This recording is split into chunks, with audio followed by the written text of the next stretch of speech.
Hi guys, welcome back to our channel. Anju की अनोखी दुनिया में आपका स्वागत है। तो यहाँ पे आप देख सकते हैं मम्मा मंदिर में हैं और अपना भगवान का सामान पैक कर रही हैं, क्योंकि हम लोग आज कहीं जाने वाले हैं। तो छठ का समय चल रहा है, तो happy Chhath to all of you. और हम लोग अपने नानी के घर जाने वाले हैं। हमने अपना सारा सामान कल रात को ही पैक कर लिया था। सबको अपनी नानी के घर जाने का तो बहुत ही एक्साइटमेंट रहता है। उसी तरह से जल्दी जल्दी सुबह हम लोगों ने ट्राई किया, जल्दी निकले घर से और हम लोगों ने फिर कैब किया और फटाफट निकल चले नानी के घर। और रास्ते में हम लोग जब जा रहे थे तो हमने देखा कि छठ का सामान हर जगह मिल रहा था। अब ये त्यौहार सिर्फ बिहार का नहीं रह गया है, अब ये बहुत ही फेमस हो गया है और यूपी में भी उतनी ही धूमधाम से मनाया जाता है। छठ की वजह से बहुत ज़्यादा भीड़ थी हर जगह और हम लोग बहुत लेट हो गए थे नानी घर पहुंचने में। और पहुंचते ही, क्योंकि शाम को खरना का शुरुआत करना था, इसलिए हम लोगों ने बस चाय नाश्ता किया और जल्दी से निकल दिए मार्केट की ओर।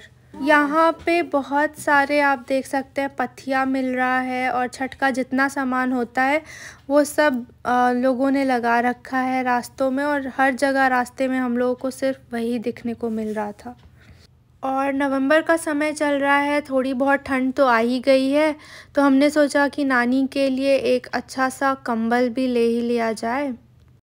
ये वाला कंबल हमें काफ़ी पसंद आया और नानी को भी ये रंग पसंद है, काफ़ी सॉफ्ट भी था, तो हमने यही चूज़ किया और ये हम घर ले आए थे। और भी हमें बहुत सारी शॉपिंग करनी थी और टाइम पे घर भी पहुंचना था, तो जल्दी जल्दी हम लोगों ने अपनी शॉपिंग स्टार्ट की। यहाँ पे बहुत सुंदर सुंदर चूड़ियाँ हमें मिली और मामी जो पहनने वाली हैं चूड़ी शाम की अर्घ के समय, इस के लिए हम लोग वो चूड़ियाँ यहाँ पर लेने आए थे। और ये शॉप हम लोग बहुत टाइम से आते रहे हैं और बहुत अच्छी चूड़ियाँ यहाँ पे हमें हमेशा ही मिली हैं। यहाँ का कलेक्शन बहुत अच्छा लगता है और मुझे एक चूड़ी बहुत पसंद आई, तो मैंने वो अपने लिए भी ले ही ली। और मैं जब भी आती हूँ ना, तो अपने लिए एक चूड़ी ज़रूर लेके जाती हूँ। यहाँ पे हम लोगों ने चूड़ी वाले भैया को मामी की साड़ी दिखाई और उससे मैचिंग उन्हें बोला कि एक चूड़ी का सेट लगा दें, और काफ़ी अच्छा उन्होंने सेट लगाया चूड़ी का, जो मामी को भी जब हमने दिखाया तो उन्हें भी बहुत पसंद आया था। और यहाँ पे छठ का सारा सामान मिल रहा था, जैसे कि सुथनी, अर्तक, पात, नारियल, बद्धी, ये सारा सामान फिर हमने लिया। फिर हमें याद आया कि हमें फ्रूट्स भी लेने थे पूजा के लिए, और मामी का बार बार कॉल आ रहा था क्योंकि शाम पड़ने वाली थी, तो हम लोग भागे फ्रूट्स लेने के लिए।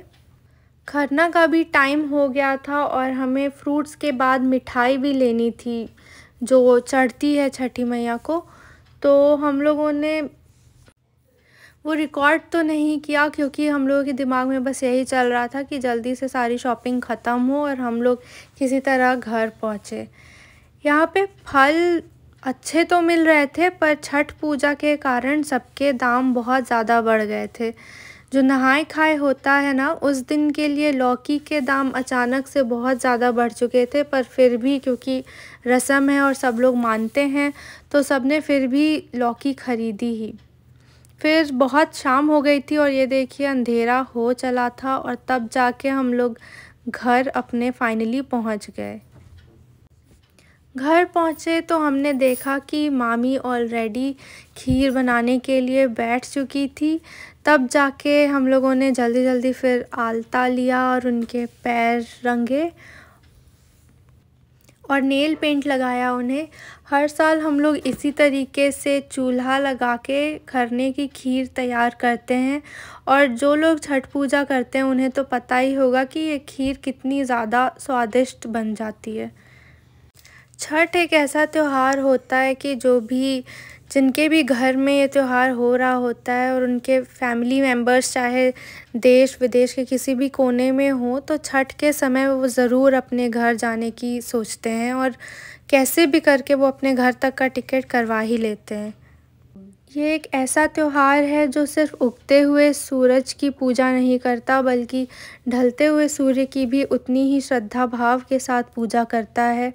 और इससे हम ये भी एक अर्थ निकाल सकते हैं कि जो हमारे देव हैं, उनके प्रति हमारी श्रद्धा सिर्फ़ उनके उगने के साथ नहीं, बल्कि ढलने के साथ भी उतनी ही ज़्यादा रहती है। और यही एक भाव है जो हमें पश्चिमी देशों से अलग बनाता है और हमें भारतवंशी बनाता है। और यहाँ पे खरना की खीर जो प्रसाद में चढ़ने वाली है, वो बन के रेडी हो गई थी।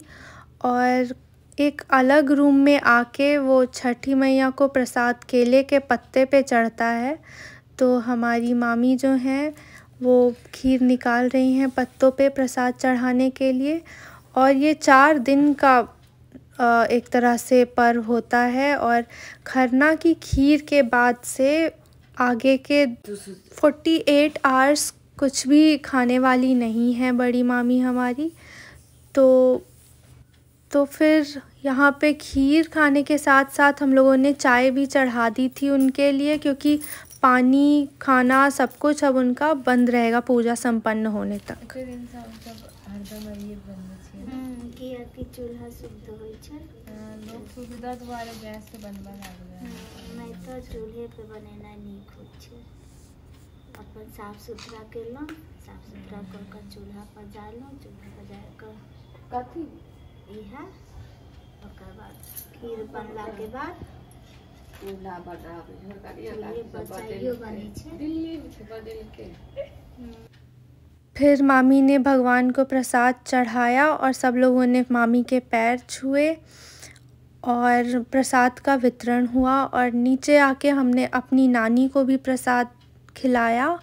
और जो हमारे एक फैमिली फ्रेंड हैं जो वहीं पे रहते हैं नानी के घर के पास, हम लोग उनके घर पे भी गए थे उन्हें खीर देने के लिए, क्योंकि हर साल वो लोग बहुत श्रद्धापूर्वक हमारे घर आते हैं और त्यौहार मनाते हैं हमारे साथ। फिर शाम हो गई थी, शाम क्या रात ही हो गई थी, और हम लोगों ने सब्ज़ी बनानी स्टार्ट की। और कल की पूजा के लिए फिर मामी को हम लोगों ने मेहंदी लगाया। आज का वीडियो आपको कैसा लगा कमेंट करके ज़रूर बताइएगा। और हमारे चैनल को सब्सक्राइब कीजिए, वीडियो पसंद आया हो तो लाइक कीजिए। तब तक के लिए अच्छे से रहिए। Happy Chhath again, bye bye.